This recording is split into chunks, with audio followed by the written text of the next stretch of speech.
കഴിഞ്ഞ 3 മാസക്കാലമായി പീരുമേട് തോട്ടം മേഖലയിലെ വിവിധ സ്കൂൾ കുട്ടികൾക്കായി മുണ്ടക്കയം കേന്ദ്രീകരിച്ച് പ്രവർത്തിച്ചുവരുന്ന ആൽഫ ആൻഡ് ഒമേഗ ഇന്റർനാഷണൽ മിനിസ്റ്ററിയുടെ അവസാനഘട്ട നോട്ട്ബുക്ക് വിതരണം വണ്ടിപ്പെരിയാർ വഞ്ചുവയൽ ട്രൈബൽ ഹൈസ്കൂളിൽ നടന്നു. ഇടുക്കി ജില്ലാ പഞ്ചായത്ത് അംഗം SP രാജേന്ദ്രൻ പരിപാടി ഉദ്ഘാടനം ചെയ്തു. റെയിൻബോ ന്യൂസ് വാർത്തകൾ നിങ്ങൾക്കായി അവതരിപ്പിക്കുന്നത് പവിത്ര ഗോൾഡ്, എന്നും സ്വന്തം. ഒരെണ്ണം കൂടി വാങ്ങായിരുന്നു. പീരുമേട് തോട്ടം മേഖലയിലെ തോട്ടം തൊഴിലാളികളുടെ കുട്ടികൾക്ക് കഴിഞ്ഞ 15 വർഷക്കാലമായി കൈത്താങ്ങായി പ്രവർത്തിച്ചു വരികയാണ് മുണ്ടക്കയം കേന്ദ്രീകരിച്ച് പ്രവർത്തിച്ചു വരുന്ന alpha and omega international ministry എന്ന ട്രസ്റ്റ്. മേഖലയിലെ വിവിധ സർക്കാർ സ്കൂളുകളിൽ പഠിക്കുന്ന 3000-ഓളം കുട്ടികൾക്കാണ് കഴിഞ്ഞ 3 മാസക്കാലമായി നോട്ട്ബുക്ക് വിതരണം നടത്തിയത്. ട്രസ്റ്റ് ചെയർമാൻ ജോർജ് കുട്ടി ആന്റണിയുടെ നേതൃത്വത്തിലാണ് വിതരണ പരിപാടികൾ സംഘടിപ്പിച്ചു വരുന്നത്. നോട്ട്ബുക്ക് വിതരണത്തിന്റെ 2025 അധ്യയന വർഷത്തെ അവസാനഘട്ട വിതരണമാണ് വണ്ടിപ്പെരിയാർ വള്ളക്കടവ് വഞ്ചുവയൽ ട്രൈബൽ ഹൈസ്കൂളിൽ നടന്നത്. UP ഹൈസ്കൂൾ വിഭാഗങ്ങളിലായി 100ഓളം കുട്ടികൾക്കാണ് നോട്ട്ബുക്ക് വിതരണം നൽകിയത്.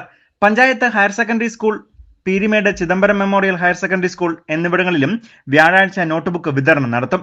ഇതിന്റെ ഭാഗമായി സ്കൂളിൽ സംഘടിപ്പിച്ച യോഗത്തിൽ PTA പ്രസിഡന്റ് സോളമൻ അധ്യക്ഷനായിരുന്നു. ഇടുക്കി ജില്ലാ പഞ്ചായത്ത് അംഗം SP രാജേന്ദ്രൻ വിതരണ ഉദ്ഘാടനം നിർവഹിച്ചു.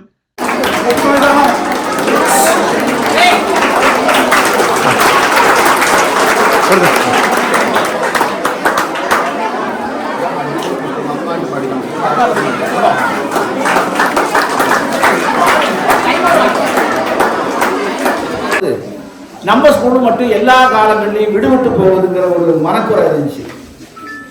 கடந்த வாரம் நானும் நமது மதிப்பிற்கும் மரியாதைக்குரிய ஜோர்ஜ் குட்டி அவர்களும் வண்டிப்பெரியார் LP ஸ்கூலில் கொடுத்துக்கிட்டு இருக்கும்போது நம்ம ஸ்கூலுக்கு ஏதாவது ஒன்று கொடுக்க முடியுமான்னு கேட்கும்போது, ஐயோ ഇത് നേരത്തെ പറഞ്ഞാൽ മതിയായിരുന്നല്ലോ, നമുക്ക് ഇങ്ങനെയൊന്നും കൊടുക്കാമായിരുന്നു, നമുക്ക് ചെയ്യാം, ചൊവ്വാഴ്ച വന്നിട്ട് നമുക്ക് ചെയ്യാമെന്ന് പറഞ്ഞു. இன்னைக்கு அதுக்கு ஒரு நல்ல நேரம். நமது குழந்தைகளுக்கு இது இனி வரும் ஆண்டுகள்லையும் நம்ம குழந்தைகளுக்கு இதுபோல പാവപ്പെട്ട തോട്ടം തൊഴിലാളികളുടെ കുഴந்தைகளுக்கு ഇതുപോലെ നോട്ട് ബുക്ക് വിതരണം ചെയ്ത്. Vallakkadavu forest deputy range officer R Manikuttan, മറ്റ് അധ്യാപകർ എന്നിവർ ആശംസകൾ അറിയിച്ചുകൊണ്ട് സംസാരിച്ചു.